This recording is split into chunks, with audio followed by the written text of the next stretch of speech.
Iraanis puhkesid protestid pärast seda, kui režiim nõustus Ameerika Ühendriikidega rahuleppe suunas edasi liikuma. Ja see, mis tänavatel ilmus, polnud võidumärk, vaid sisemise lõhenemise tunnus.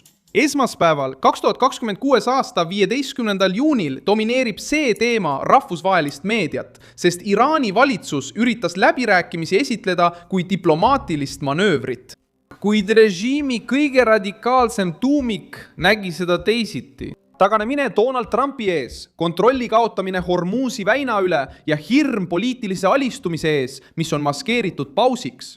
Teheranis ja Mashhadis läksid karmiliinilised toetajad tänavatele välisministri Abbas Araghchi ja parlamendi esimehe Mohammed Bagher Khalibafi vastu, süüdistades mõlemat alandava järeleandmisele tee avamises.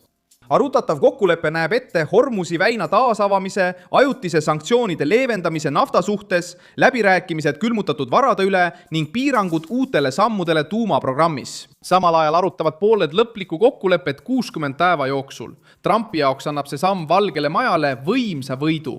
See sunnib režiimi läbirääkimiste laua taha istuma, survega leppima ja omaenda radikaalidele selgitama, miks nad peavad läbi rääkima vaenlasega, kelle vastu nad olid varem vannutatud võitlema. Iraani jaoks jäi kriis koduseinte vahele, mille kokkuleppega tõi. Miks kõvad käed paanikasse sattusid? Kuidas Trump režiimi sellesse lõhesse surus? Ma räägin sulle sellest kõigest kohe. Kui sulle meeldib selline otsekohene ja aus sisu, siis kaalu tellimist, sest siin on iga päev selliseid videoid. Rahutused algasid, sest režiimi kõige karmimad ringkonnad ei ostnud ametlikku võidu narratiivi. Nad vaatasid arusaama mustandit ja nägid mõjuvõimu kaotust. Reuters teatas, et arutatud tekst sisaldab Hormuzi väina viivitamatut taasavamist kaubalaevadele ja Ameerika mereblokaadi järk-järgulist eemaldamist Iraani sadamatelt. Paketi hulgas on ka lubadus, et Washington ei kehtesta enne lõplikku kokkulepet uusi sanktsioone. Lisaks võimalusele vabastada suurema läbirääkimiste paketi raames $25 miljardit külmutatud Iraani varasid. Tuumaalal nõustuks Iraan mitte tootma ega omandama tuumarelvi. Samuti hoiaks ta programmi praeguses seisus, ilma rikastamist või rajatisi laiendamata. Kuni lõplikku arutelu veel ei toimu, ei ole see radikaalsele tiivale triumf, vaid režiimi nõustumine piirangutega. Pärast nädalaid väitmist, et nad ei anna järele, suunati protestid otse Abbas Aragchi ja Mohammed Bagher Khalibafi vastu. Jerusalem Post registreeris meeleavaldusi Teheranis ja Mashhadis, kus meeleavaldajad süüdistasid Araghchit rahvuslikus häbis ja nõudsid Khalibafilt aru, mida nad nimetavad juhi poolt valatud vere eest.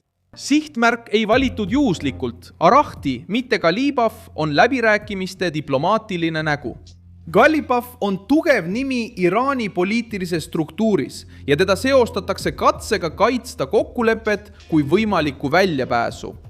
Trump siseneb sellesse kriisi selge poliitilise eelisega.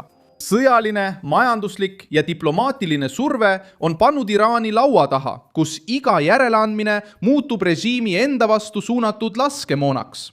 Samal ajal, kui osa lääne meediast püüab käsitleda kokkulepet kui Ameerika sünget avanemist, näitab Iraani sisereaktsioon hoopis teistsugust tõlgendust. Kui see oleks olnud Teherani selge võit, ei oleks režiimi äärmuslased tänavatel, süüdistades omaenda läbirääkijaid reetmises. Sisemine plahvatus näitab, et kokkulepe puudutas valusat kohta. Läbirääkimised ei ole enam ainult diplomaatide omavaheline vestlus, vaid on muutunud võitluseks Islamivabariigi poliitilise juhtimise pärast. Araghchi ja Khalibafi probleem ei seisna ainult tänaval, vaid umbusalduse õhkkonnas, mis on tekkinud vaimulike, sõjaväelaste ja poliitiliste fraktsioonide vahel. Levivad uudised viitavad sellele, et režiimil on raskusi isegi oma liitlaste veenmisega, et režiim juhib endiselt mängu. Juhi pikaajaline puudumine avalikkuse ees tugevate märkidega on toitnud vandenõuteooriaid, ebakindlust ja kulissitedagust võitlust. Suletud süsteemides, kui tipp ei esine jõuliselt, püüab iga tiib rääkida režiimi ellujäämise nimel. Just siis muutub Trumpiga sõlmitud kokkulepe sõjaliseks ja poliitiliseks lõheks kütuseks. Üks rühm tahab aega võita, hinge tõmmata ja suuremat hävingut vältida. Teine rühm eelistab jätkata vastupanu kõnega, isegi kui see süvendab isolatsiooni ja kulutab jõudu. Teheranis nähti samuti kokkupõrkeid ja politsei survet režiimiga seotud rühmade vastu, nagu näitavad videod ja kohalikud kanalid. Peamine teave on see, et julgeolekujõud pidid ohjeldama just neid gruppe, kes tavaliselt on võimu tugisambaks. See muudab juhtumi olemust. See ei ole ainult rahva vastuseis valitsusele. Nüüd ilmneb kriis juba revolutsioonilises leeris endas, kui režiim peab ohjeldama omaenda aktiviste. Laguneb ühtsuse kuvand. Iraani meedia ja režiimiga seotud isikud püüdsid esitada memorandumit kui strateegilist pausi. Narratiiv on, et need 60 päeva oleksid mõeldud paremateks läbirääkimisteks, võimete ümberkorraldamiseks ja kohese kokkuvarisemise vältimiseks. Kuid see seletus on samuti riskantne, sest kui valitsus tunnistab, et vajab aega jõu taastamiseks, kinnitab ta, et surve töötas. Trump lõi olukorra, kus Iraan peab valima, kas jätkata diplomaatilisel ja sõjalisel rindel löögi all olemist või nõustuda tekstiga, mida nende radikaalid nimetavad alistumiseks. Kumbki neist kahest lahendusest ei ole Teherani jaoks mugav. Iisrael on samuti selles võrrandis otsustava tähtsusega tegur. Reuters kajastas teooriat, et juuni alguses tulid rünnakud Liibanonist Iisraeli põhjaosa vastu ning rakettide tõrjumist pingelises olukorras Hezbollahka. See on oluline, sest iga kokkulepe Iraaniga põrkub kokku Teherani liitlasrühmituste käitumisega. Kui Hezbollah jätkab Iisraeli provotseerimist, suureneb surve Iraani režiimile. Iisraeli jaoks on loogika lihtne. Kui on oht, tuleb vastus. Ja Trumpi jaoks hoiab see Iraani surve all, andmata režiimile seda rahu, mida ta soovis. Araabia Ühendemiraadid ilmusid samuti infovaidluse keskmesse. Ilmusid teated võimaliku miljardite dollarite vabastamise kohta, mis olid seotud Iraani fondidega. Kuid Araabia Ühendemiraatide valitsus eitas, et oleks vabastanud, üle kandnud või liigutanud külmutatud vahendeid Teheranile. Hiljem 15. juunil 2026. Reuters teatas, et Araabia Ühendemiraadid palusid Ameerika Ühendriikide ja Iraani esialgse eelkokkuleppe täielikku rakendamist ning vaenutegevuse kohest lõpetamist. Ja vaba laevaliiklust Hormuzi väinas. See punkt on oluline, sest Araabia Ühendemiraadid on piirkondliku ebastabiilsuse tõttu kannatanud ja soovivad turvalisust energia- ja kaubateedel. Teheran püüdis muuta raha ja ähvardusi hoovaks, kuid avalik eitamine nõrgendas narratiivi, et režiim oleks juba kindla rahalise võidu saavutanud. Kõva joone pooldajate reaktsioon näitab, et leping ei lahendanud Iraani poliitilist sõda, vaid tõi sisekonflikti lihtsalt avalikkuse ette. Pay Daddy Front ja ultrakonservatiivsed tegelased käsitlevad läbirääkimisi kui ohtlikku järeleandmist.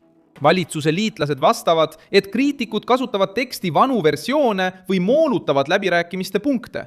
Tulemuseks on, et režiim räägib korraga mitmes keeles. Üks leer ütleb, et nad võitsid, teine väidab, et toimus reetmine, kolmas püüab rahvast veenda, et kõik on veel läbirääkimiste küsimus. See segadus on just selline lõhe, mida Trump oskab hästi ära kasutada. Rahulolematus kasvab, sest Iraan on rajanud oma propaganda täieliku vastupanu ideele Ameerika Ühendriikide vastu.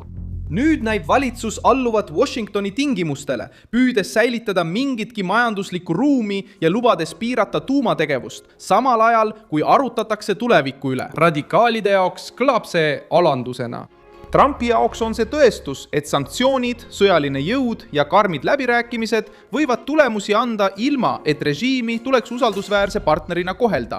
Mina olen Milton Alves, rahvusvaheliste suhete ekspert ja minu eesmärk on hoida sind iga päev tõepärase infoga hästi kursis. Uudiste lingid on video kirjelduses. Pane sellele videole like Teli kanal ja vaata lõpus kindlasti kommentaare, nii saad olla veelgi paremini kogukonnaga seotud. Wilson Alves, tervitused!